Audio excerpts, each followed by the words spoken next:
안녕하십니까. 오늘은 수학영재의 판별과 선발의 원리 및 절차에 대해 알아보겠습니다. 누가 수학영재인지 아닌지, 이 사람이 영재인지 아닌지를 판별하여 선언해 주는 것보다 더 중요한 것은 그를 어떻게 교육적으로 도와줄 것인지가 더 중요합니다.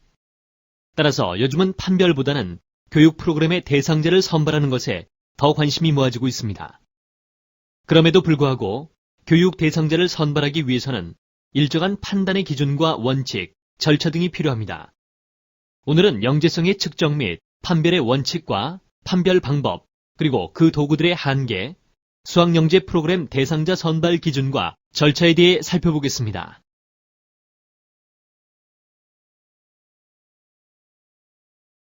오늘의 학습 목표와 학습 내용은 다음과 같습니다. 적절한 시기에 학생들의 수학적 능력을 바르게 진단하는 일은 영재 학생들에게 적절한 교육 프로그램을 제공하기 위한 선결 조건입니다.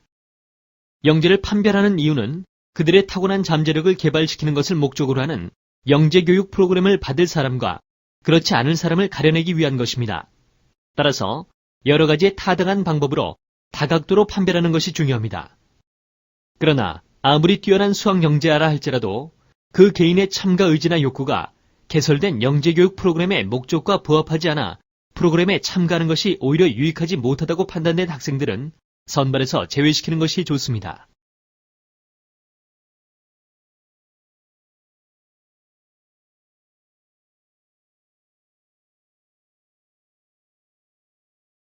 스턴버그는 영재성을 판단하는 5가지의 기준을 제안한 바 있습니다. 첫째는 한 개인이 어떤 특정한 측면에서 또래에 비해 더 우수한가 하는 우수성의 기준과, 둘째, 그 우수한 특성은 또래의 일반적인 특징에 비해 희귀한가 하는 희귀성의 기준이 있으며, 셋째, 관련 분야에서 생산성을 나타낼 가능성이 있는지의 생산성의 기준과, 넷째, 한 가지 이상의 타당한 검사를 통해 그 우수성이 드러나는 증거를 보여줄 수 있는 가시성, 그리고 마지막으로 다섯째는 사회가 그 우수성의 가치를 인정해줄 만한가 하는 가치성이 그 기준입니다. 펠드 휴즈는 보다 확실한 판별을 위한 5단계 접근법을 제안하고 있습니다.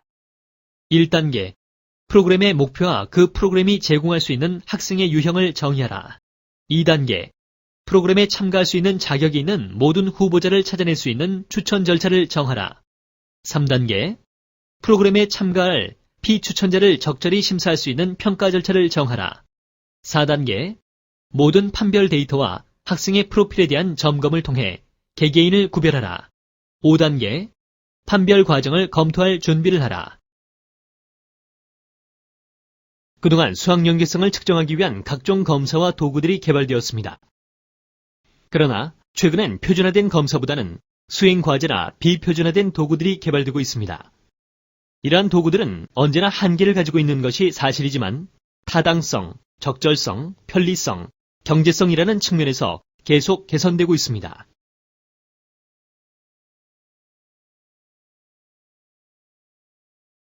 수학 영재성을 측정하는 검사의 영역과 그에 대한 도구는 그림이나 표와 같습니다.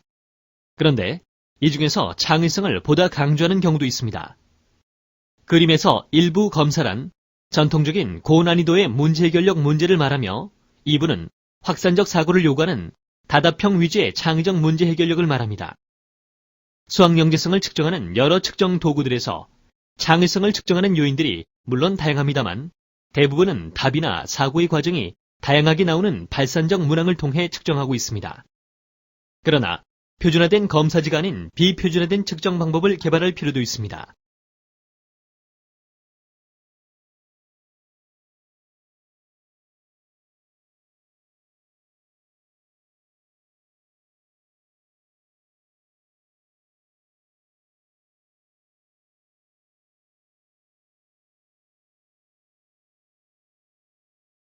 하지만 이상은 교육 프로그램의 대상자의 선발이라기보다는 어떤 특별 교육 프로그램을 이수한 이후에 영재로 인정할 것인지에 대한 판별의 성격을 담고 있습니다.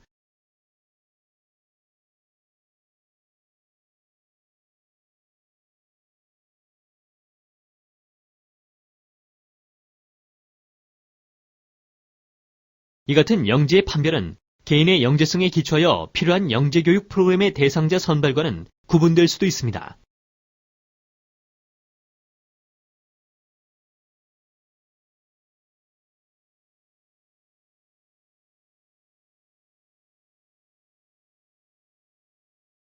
영재 판별, 선발 방법에 대한 이론, 외국과 우리나라의 실제 사례를 살펴보겠습니다.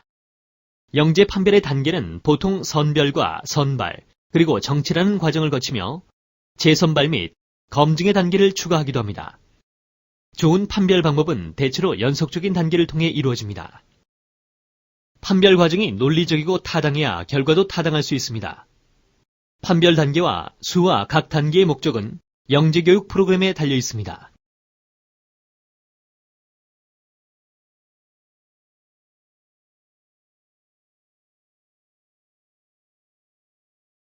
다음은 우리나라 대학 부설 영재교육원의 선발 과정을 비교한 것입니다.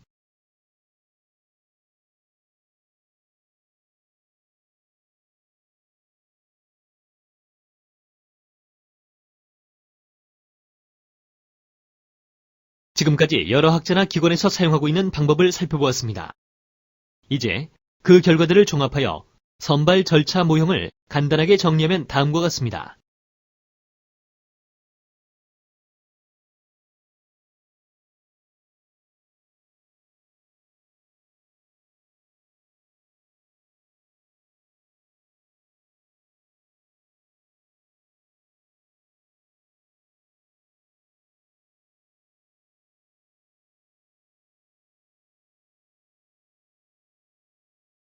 프로그램의 참가 대상자를 선발하는 과정에 있어서도 고난이도의 지적 문제 해결력을 위주로 하기보다는 창의적인 문제 해결력을 고려하는 판별이 되어야 할 것입니다. 수학 영재교육 프로그램의 운영 방향도 지적인 문제 해결력 위주에서 벗어나 창의성을 길러주는 방향으로 나아가야 할 것입니다. 그리고 모든 요인에 대한 점수 합계보다는 프로그램을 운영하고자 하는 방향과 일치하는 특정한 요인에 대한 점수만을 고려하는 것이 보다 바람직한 것입니다. 따라서 합산의 과정에서 탈락할 수 있더라도 몇 가지의 분야에서 특별한 능력이 보이는 일정 비율의 학생들은 선정위원회에서 재검토할 수도 있을 것입니다. 영재교육 프로그램의 대상자 선발의 개선안에 대해 알아보겠습니다. 영재들의 특성을 타당하고 효율적으로 평가하기 위해서는 각 영재교육기관이 영재교육 대상자 선발 및 프로그램 제공의 주체가 되어 각 기관의 지역적 여건과 특성에 맞는 영재 선발 방법 및 교육 프로그램을 계획하고 실시해야 합니다. 그런데 영재교육 대상자의 수준이나 선정 비율에 따라 영재 선발 절차를 다르게 실시할 수도 있습니다. 즉, 각 기관별 여건과 상황에 따라서 선발 절차를 달리 적용해야 하는 경우가 많습니다. 또한 대학 부설과 교육청, 그리고 일반 영재학습에서의 교육 대상자들을 단계적으로 선발하면서 서로 유기적으로 관련을 맺어야 할 필요도 있습니다.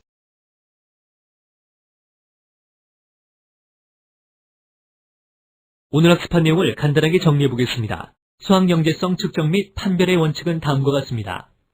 적절한 시기에 능력을 바르게 진단해야 하며 개인의 참가 의지나 욕구가 개설된 프로그램의 목적에 부합해야 합니다. 영재를 판별하는 것과 교육 프로그램의 목적에 맞는 대상자를 선발하는 일을 구분할 수 있어야 합니다. 스턴버그의 영재성을 판단하는 5가지 기준에는 우수성, 희귀성, 생산성, 가시성, 가치성 등이 있습니다. 교육 대상자 선발 모형 절차는 버튼을 클릭하여 확인하시기 바랍니다.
오늘은 수학영재 선발 도구의 개발 원리와 사례에 대해 알아보겠습니다.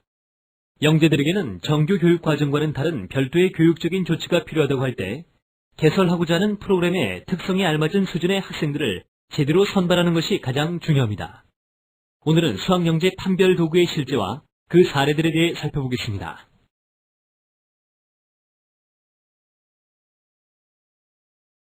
오늘의 학습 목표와 학습 내용은 다음과 같습니다.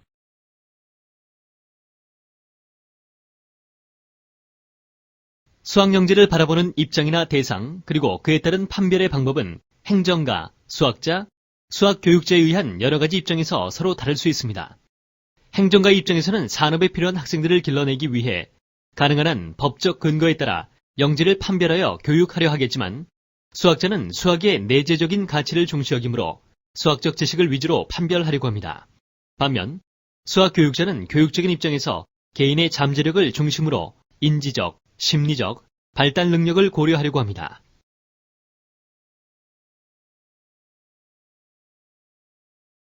판별의 주체에 따른 구체적인 판별 방법의 설정 사례는 다음과 같습니다. 행정가, 수학자, 수학교육자별 판별 방법의 설정 관점이 다름을 알 수 있습니다.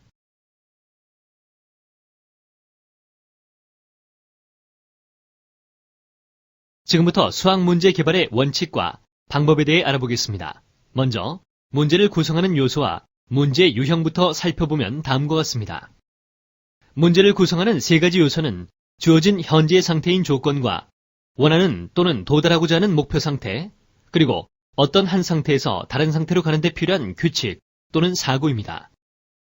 문제 유형을 구분하는 기준은 여러 가지가 있지만 그중 문제가 제시된 형태, 요구하는 사고 과정이나 사용된 전략, 목표 상태인 해법의 결과에 따라 첫 번째 그림과 같이 분류할 수도 있고 두 번째 그림과 같이 다답형 문제 중에서도 답은 하나지만 풀이 방법이 여러 가지인 폐쇄적 다답형과 여러 가지 풀이 방법에 따라 여러 가지의 답이 나오는 개방적인 다답형이 있습니다. 수학 문제를 개발하고자 할 때 고려해야 할 사항 10가지를 알아보겠습니다.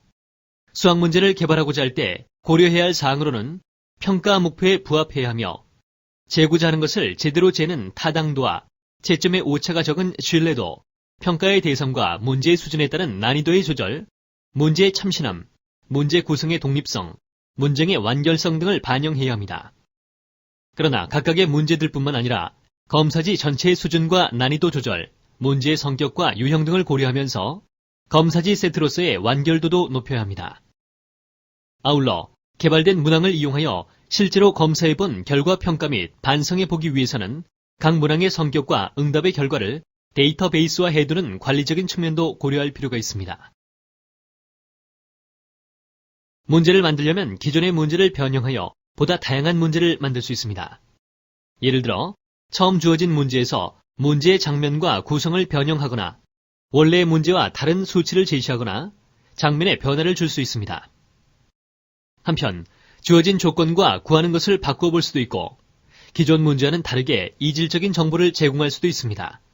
그리고 변화한 장면, 수치, 조건, 정보와 주어진 정보의 변화들을 모두 결합하여 보기에는 새로운 문제이지만 근본적인 원리와 개념에는 변화가 없는 수학적 다양성을 깨닫는 계기를 마련하는 것도 중요합니다.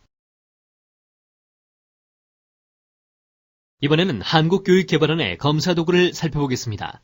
먼저 측정하고자 하는 수학적 능력의 요소가 무엇이고 어떤 사례가 있었는지 알아보겠습니다. 한국교육개발원에서는 수학영재 판별 검사 도구를 개발하면서 우선 수학적 능력의 요소로 다음과 같은 수학적 능력의 7가지 요소와 4가지의 창의성 측정 요소를 선정하여 각각의 요소별 성격을 구분하고 그에 알맞은 문항을 개발하고 있습니다.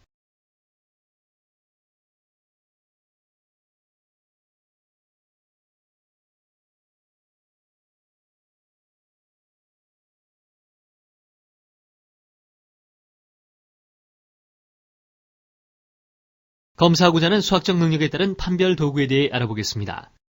각각의 요소별 성격을 반영한 문항의 예시는 다음과 같습니다.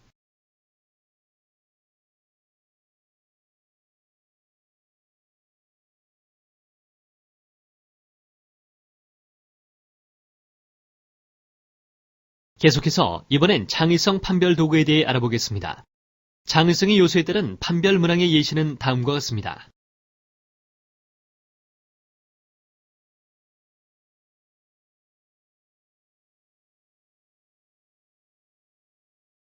(2003년도) 수학영재 선발대회에서 출제되었던 실제 선발 문항입니다. 반성적 사고 측정과 일반화 능력 측정, 그리고 직관적 통찰 능력 측정 등 측정 영역을 설정하고 이에 맞는 문항 개발과 단답형, 다답형, 서술형 등으로 구분하여 문항을 개발하고 있는 사례를 보여주고 있습니다. 문항 구성은 어떻게 이루어져야 할지 내용과 난이도별로 각각 나누어 알아보겠습니다. 문항을 개발할 때에는 측정하고자 하는 사고 능력이나 내용 영역의 각 요소가 어느 한쪽으로 치우치지 않도록 검사 문항의 유형과 난이도를 점검해야 합니다. 각각의 좋은 문항이라 할지라도 그것들을 모아서 하나의 문제지 세트로 구성하려면 상호간의 균형을 생각해야만 하기 때문입니다. 이번엔 현장에서 실제로 응용한 사례를 살펴보도록 하겠습니다. 그 예는 2001년도 대구광역시에서 특별연구교사 연구보고서입니다.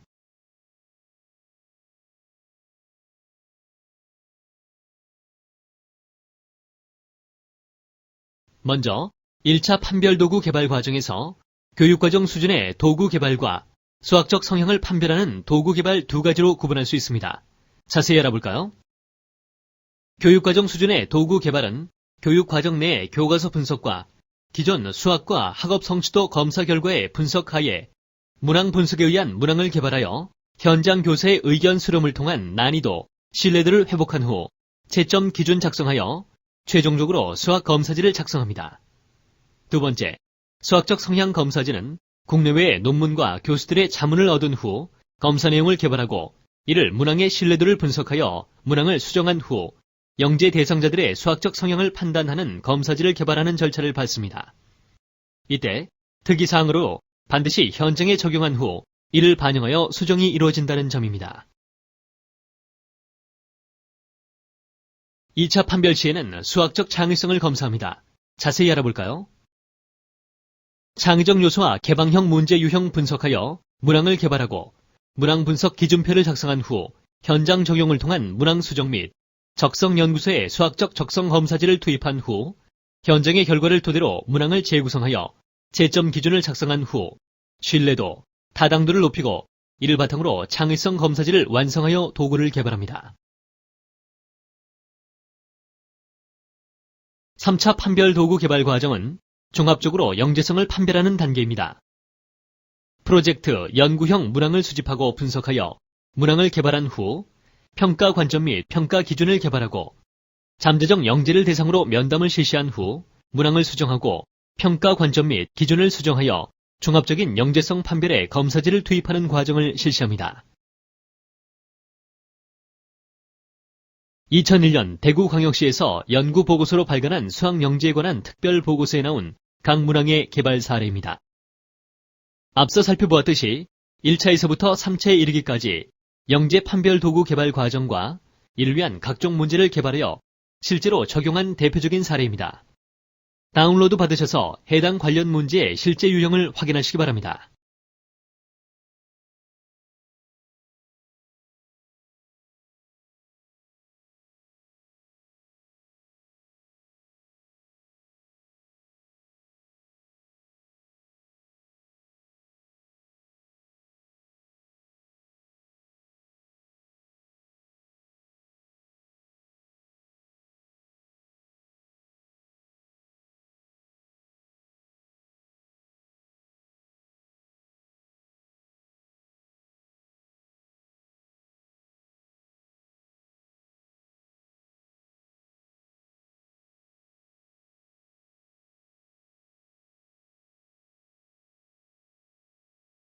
오늘 학습한 내용을 간단하게 정리해 보겠습니다. 수학영재를 판별하는 검사의 종류는 판별의 주체와 영재를 교육시키는 주체의 관점에 따라 결정될 수밖에 없습니다. 즉, 영재 판별의 주체가 국가 및 그 산하 기관인지 또는 수학자나 수학교육자인지의 판별 주체에 따라 판별의 목적과 방법은 다르게 나타날 수 있습니다. 수학 영재들의 수학적 사고 능력과 수학적 창의성, 그리고 개인별 행동 특성을 고루 반영한 다양한 검사 도구가 종합적으로 실시되어야 합니다. 수학 영재를 판별하는 도구의 개발은 다양한 사고와 영재 특성을 반영한 실제 문항을 현장에서 지속적으로 개발할 필요가 있습니다.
이번 시간에는 영재 학생들을 위한 교육과정을 개발하고자 할 때 고려할 수 있는 몇 가지의 영재 교육과정 개발 모형과 그것을 실제로 적용할 수 있는 교수, 학습 모형 중 대표적인 몇 가지를 살펴보겠습니다.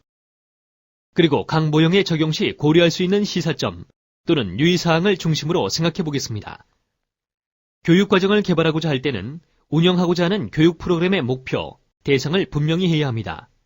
그리고 거기에 알맞은 내용을 선정하여 시기를 고려하면서 시간수를 조정하고 교육의 단계나 절차, 구체적인 방법과 평가까지 전반적으로 고려해야 합니다. 이 시간엔 그중 각 개발 모형의 특징과 목표, 교육 방법, 평가라는 전반적인 틀에 대해 살펴보고 다음 시간엔 내용에 보다 초점을 맞춰보겠습니다.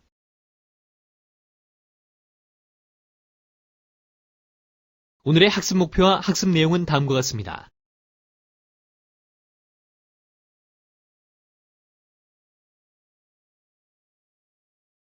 영재 교육 과정을 개발하는 데 고려할 수 있는 모형은 다음과 같습니다. 영재 교육 과정을 개발하는 데 고려할 수 있는 모형으로는 렌줄리의 심화학습 3단계 모형, 학교 전체 심화학습 모형, 다중 메뉴 모형, 트래핑거의 자기주도적 학습 모형, 배치의 자발적 학습 모형, 카플란의 변별적 교육 과정 모형, 클락의 통합적 교육 모형 등이 가장 대표되는 모형들입니다.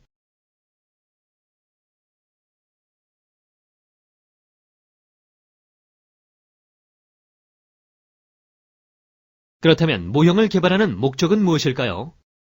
모형 개발은 영재들을 위한 효과적이고 효율적인 학습이 되도록 이론적, 실질적인 근거가 됩니다.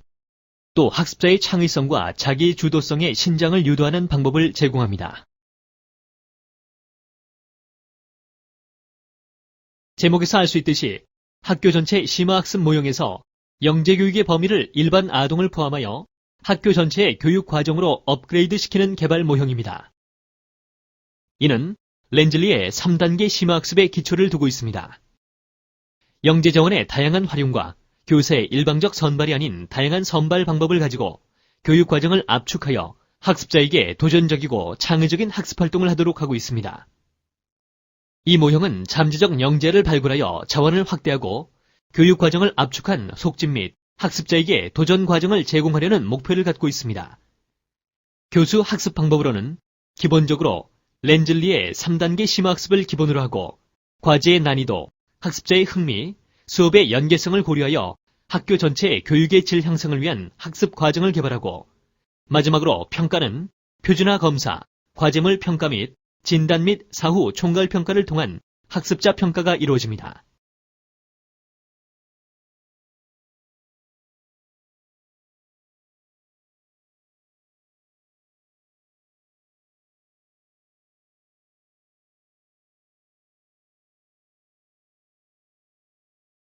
다중메뉴 개발 모형은 영재 교육 과정을 계획함에 있어서 여러 가지 요인 중 5가지 정도로 계획을 수립하기 위한 요건을 제시한 교육과정 개발 모형입니다.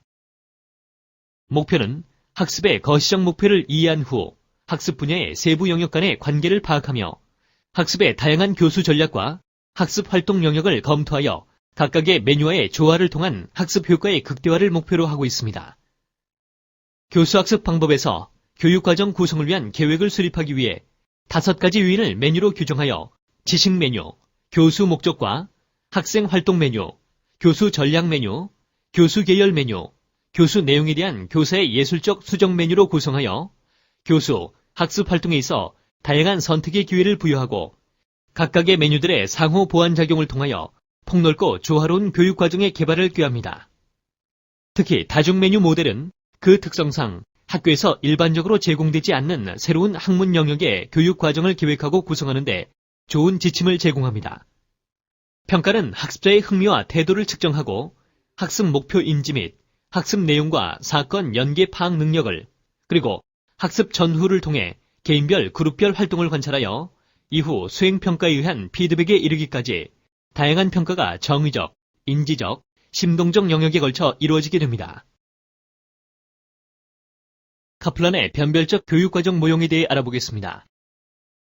카플란의 변별적 교육과정 모형은 영재들을 위한 주어진 학습 내용을 다양한 학습 경험으로 전이하여 통합적이고 실질적인 교육 기회를 제공하며 그리드를 통한 내용, 방법, 교육의 산출물 등의 변별적 교육과정의 요소를 현장에서 쉽게 적응하도록 체계적이고 간결하게 설명하고 있는 것을 특징으로 하고 목표로는 교육과정을 구성하는 데 있어서 변별적 원칙들을 현장에서 실제로 적용토록 하고 영재 교육과정 구축을 위한 절차를 선정하고 영재를 지도하기 위한 포괄적이고 통합적인 교육과정의 틀을 마련하는 것입니다. 교수, 학습 방법으로는 올바른 선택을 해야 하는데 주제의 선택, 내용의 선택, 과정 또는 방법의 선택, 산출물의 선택을 통해 영재들을 위한 좀 더 원활한 학습이 이루어지도록 하는 모형입니다. 이 모형을 적용하기 전에 학생들의 발달 단계, 학습 준비도, 흥미, 영재들의 지적, 정서적 특성, 필요한 자원, 영재 프로그램의 타입 등을 신중하게 고려하고 파악하는 것이 중요하며 카플란의 그리드는 교사 주도적 수업이나 대규모의 그룹뿐만 아니라 소그룹, 개별 학생의 자기 주도 학습 또는 교실 내 학습센터 등에서 유동적으로 이루어질 수 있습니다. 평가는 참조하시기 바랍니다.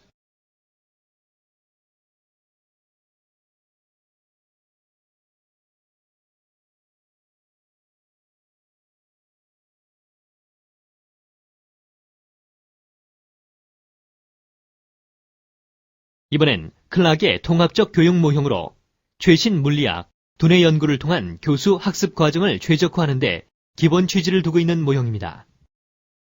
인간의 두뇌의 주요 4가지 기능을 합성하고 통합하여 서로 각 기능이 보완해주고 학습자의 잠재력을 최대한 개발할 수 있도록 하는 모형입니다.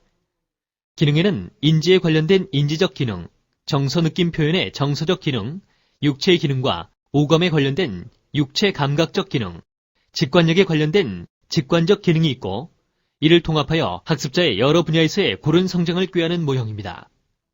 이외에도 통합교육과정은 7가지 요소를 표와 같이 지니고 있으며 이는 학습자의 능력에 맞는 개별화 수업과 일반 학급에서도 적용이 가능한 수업 모형입니다. 또한 과거 영재교육이 인지적인 면을 강조한 반면 정서적 기능과 여러 기능을 통합한 정의적 교육의 필요성 또한 상호 보완 측면에서 시사하는 바가 크다고 하겠습니다. 지금부터는 각각의 모형에 대해 조금 더 자세히 살펴보겠습니다. 보다 자세한 내용을 위해서는 각 제목에 링크된 웹사이트를 방문해 보십시오. 렌즐리의 심화학습 3단계 모형을 먼저 살피도록 하겠습니다. 우선 렌즐리의 심화학습 3단계 모형은 세고리 영재 개념, 즉 심리, 정서적인 면과 지식, 그리고 과제 집착력에 근거한 모형으로 학습자의 흥미와 학습 선택의 자율권을 존중하고 개별 교수학습의 환경을 제공합니다. 주로 초등학생을 대상으로 적용하기 위한 교육 과정으로 개발하였으나 중고생에게도 적용 가능합니다. 목표는 표에서 볼 수 있듯이 단계별로 심화학습을 위한 여러 주제를 경험하는 것과 심화학습에 필요한 주요 기능, 마지막 단계의 필수적인 문제 해결을 위한 창의력, 지적 능력, 과제 집중력을 함양하는 것이 목표입니다. 다음으로 교수 학습 방법에서 단계를 제1단계인 탐색 활동과 제2단계 방법을 중시하는 전략적 심화학습, 그리고 제3단계인 실제 문제 해결 심화학습으로 진행되도록 교육 과정을 구성하였습니다. 제1단계에서 관심을 가진 부분을 2단계에서 보다 집중해보다가 3단계에 초점을 맞춥니다. 특히 3단계에서는 전 과정의 2분의 1을 구성할 정도로 새로운 지식을 창출하기 위한 문제 해결력에 초점을 맞춥니다.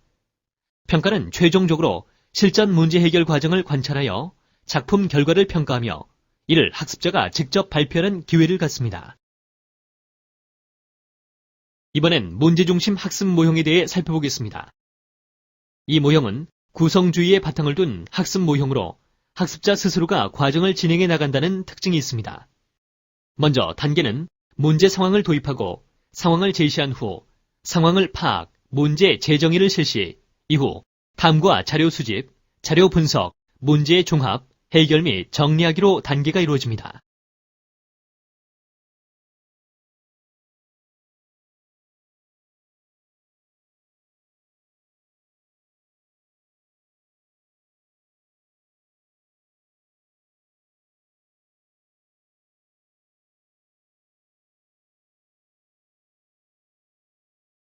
트래핑거의 자기주도적 학습 모형은 학습자가 독립적이고 자율적인 태도를 학습하도록 기술과 능력을 개발시켜주는 것이 가장 큰 특징입니다.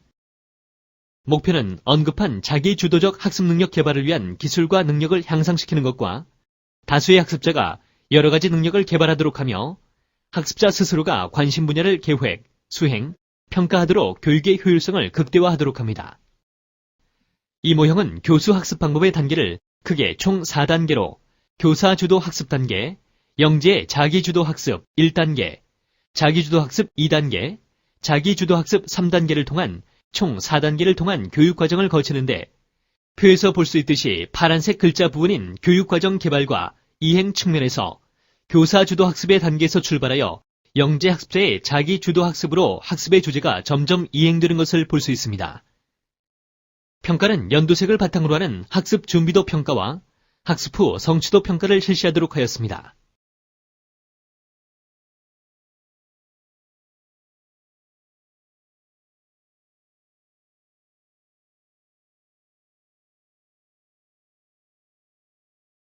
배치의 자발적 학습 모형은 학습자가 스스로 연구활동을 하기 위하여 기본 바탕을 세우기 위한 교육 과정입니다. 특징으로 원래 고등학교 수준의 영재를 위한 교육 과정이었으나 미주에서는 초등학교에서 고등학교에 이르기까지 폭넓게 적용하고 있습니다. 목표로는 학습자의 지적, 정서적, 사회적 욕구를 충족시키고 다양한 교육 기회를 제공하여 학습자가 사회 내에서 자신의 이해와 영재성을 깨달아 이를 활용하여 다양한 영역에서 지식과 문제 해결 및 문제 해결에 대한 책임감을 가지고 독립적 학습 태도를 형성하기 위한 교육 과정입니다. 교수학습 방법으로 구성 단계를 5가지로 구성하였으며 이는 점점 영재학습자 자신이 아이디어와 주제를 선택하여 실제 문제를 계획하고 분석하여 해결을 실행하여 평가에 이르기까지 학습자 스스로가 개발하는 교육 과정을 형성하도록 하였습니다. 평가는 학습자가 스스로 연구 계획서를 작성하여 이를 수행 발표하고 이를 교사 평가와 학생 상호간 평가를 통한 학생 스스로가 학습에 있어서 독립적이고 자율적인 모범을 보이도록 유도합니다.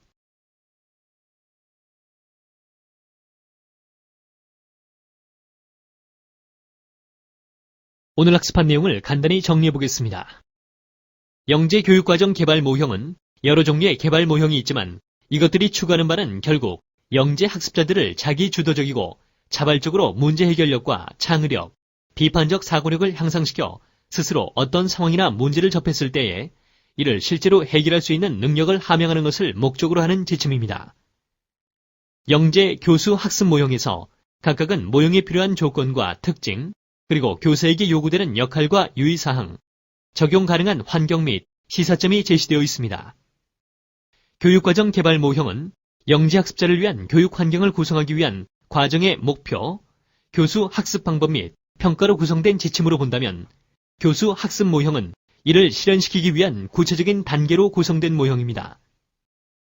교사는 영재 교수 학습 모형을 수업에 적용하기 위하여 각 모형의 특징과 시사점 및 유의사항을 면밀히 검토하여 준비하고 스스로 교수 학습 능력을 겸비하는 태도를 갖추어야 합니다.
오늘은 수학영재 교육과정의 내용용 요소와 예시에 대해 생각해보는 시간입니다.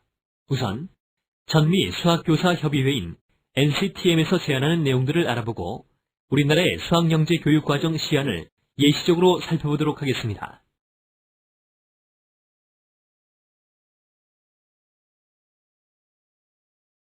오늘의 학습 목표와 학습 내용은 다음과 같습니다.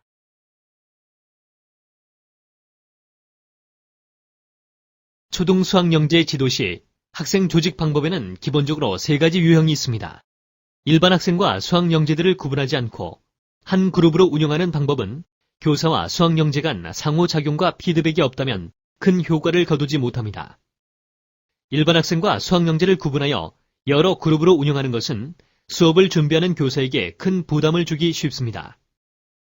여러 학년 수준에 걸쳐 그룹을 만드는 운영 방식은 두 번째 방식에 비해 교사의 수업 준비 부담이 적습니다. 그러나 그 구체적인 운영 방식에 대해서 자세히 계획해야 합니다.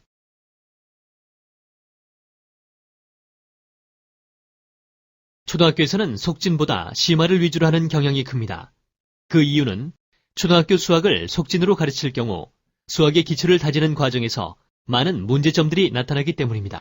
속진으로 지도 시 가장 큰 문제는 구체적인 모델의 일상적인 사용의 기회를 잃게 한다는 점입니다. 즉, 빨리 가르치려다 보니 구체물을 다루는 경험을 삭제하는 것입니다. 게다가 수학영재는 다른 아동에 비해 추상적인 사고력이 강하여 이러한 문제점은 더욱 크게 나타납니다. 또한 수학의 기초가 탄탄하지 못하여 후속 학습에 어려움을 겪는 아동이 많아질 것입니다. 그리고 수학의 피상성으로 인해 수학에 대한 흥미를 잃게 할 것입니다. 이러한 문제점 때문에 초등 영재 수학에서는 속진보다 심화를 우선으로 하는 것입니다.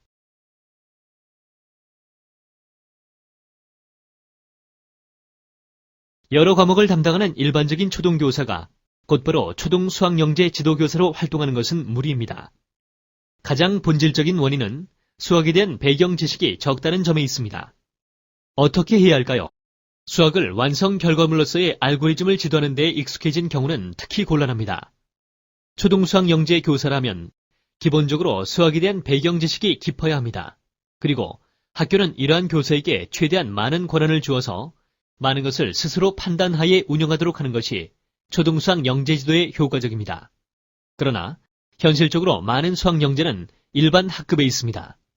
그러므로 초등 영재 지도 전용 교사 투입보다는 일반 초등교사를 연수한 뒤 투입하는 것이 보다 현실적입니다. 줄리는 초등교사가 수학영재를 위한 활동을 계획하는 데 유용한 3가지 모델을 제시하였습니다. 이것은 심화활동에 적용시키는 데 적합합니다. 첫째 유형인 탐구적 활동은 새로운 주제와 경험을 제시하면서 흥미를 자극하는 것이 목적입니다. 둘째 유형인 그룹 훈련 활동은 앞의 유형의 확장이라고 할 수 있습니다. 이 유형에서는 중요한 사고 과정과 주요 수학적 개념의 발달에 초점을 맞춥니다. 세 번째 유형인 실전 문제 연구는 흥미있는 복잡한 문제들을 연구하도록 하는 것입니다. 이 유형에서 수학영재는 스스로 문제 제기자가 되고 이를 연구하여 실제 관중에게 발표하는 기회를 가집니다. 앞의 두 유형은 일반 학생들에게도 적용될 수 있지만 마지막의 이 유형은 영재에게 더욱 적절한 것입니다. 초등수학 영재가 중학생이 되면 새로운 환경에 접하게 됩니다. 예를 들어 그들은 자신의 능력에 비해 학습의 수준이 낮아 좋지 않은 학습 태도를 가질 수도 있습니다. 이 시기에 이들에게는 기본적인 학습 태도와 수학에 대한 지속적인 관심, 그리고 진로에 대해서 진지하게 고민하는 것 등을 장려해야 합니다. 중등은 중학교와 고등학교 시기로 나눌 수 있습니다. 중학교 수학 영재에게는 처음부터 형식화를 강조하기보다는 아직은 구체물을 이용하는 것이 더 좋을 때가 많습니다. 한편 논리와 증명을 진지하게 다루어서 고등학생이 되어 더 형식적인 수학을 학습하는 데 지장이 없도록 유의해야 합니다.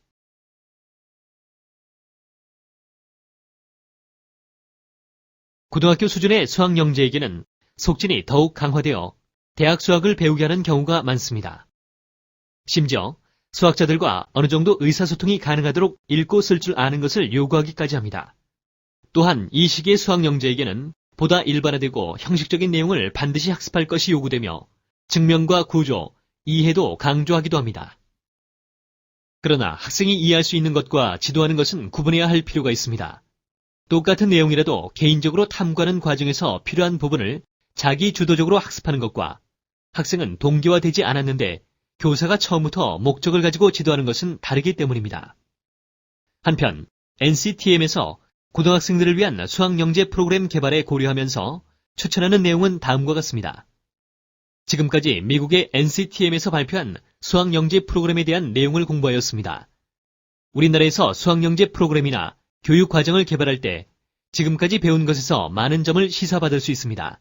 그러나 이 내용들은 미국의 환경에서 발표된 것들입니다. 따라서 일부분은 우리의 실정에 맞게 변형하여 수용해야 할 것입니다. 우리나라에서 개발된 수학영재 교육과정 시안의 틀을 간략하게 살펴보겠습니다. 성격과 목표, 교수 학습 방법과 평가는 매우 간단하고 비중 높은 분량의 나머지 부분은 실제 수업과 관련된 내용들로 구성되어 있습니다. 요컨대 아직은 시안이기 때문에 교수요 목적인 성격이 강합니다. 틀을 살펴보면 고등학교 과정이 없는 것을 알 수 있습니다. 즉, 초중학생 수학영재만을 대상으로 삼은 것입니다. 각 급에서 필수 과정인 심화 과정이 있고 선택하는 선택 과정이 있습니다. 심화 과정의 체계를 살펴보면 렌줄리의 3부 심화 모형이 응용된 것을 알 수 있습니다.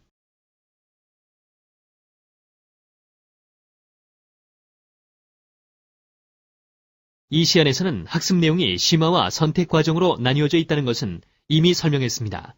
그럼 각각 내용이 어떻게 이루어져 있는지 살펴보겠습니다. 심화 과정은 초등학교와 중학교의 학습 내용이 각각 2단계씩 나누어져 있습니다. 이와 달리 선택 과정은 초등학교와 중학교의 학습 내용이 각각 하나의 그룹으로 되어 있습니다. 심화 과정은 NCTM에서 말한 여러 가지 설명과 대부분 일치합니다. 그러나 선택 과정에서는 사정이 약간 달라집니다. 예를 들어 초등학교 선택 과정을 살펴보면 초등 조합 수학, 도형의 변환이 있는데 이것들은 심화보다 속진에 가깝습니다. 물론 그렇다고 이들은 대학 수학처럼 지도하는 것이 아니라 초등학생이 이해할 수 있게 변형하여 지도합니다.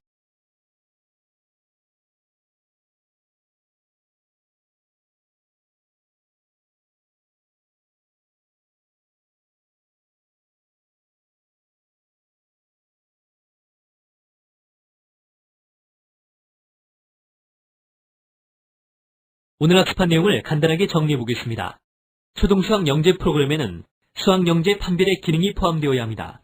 이때 판별 기준은 수학 영재의 일반적인 특징을 이용할 수 있습니다.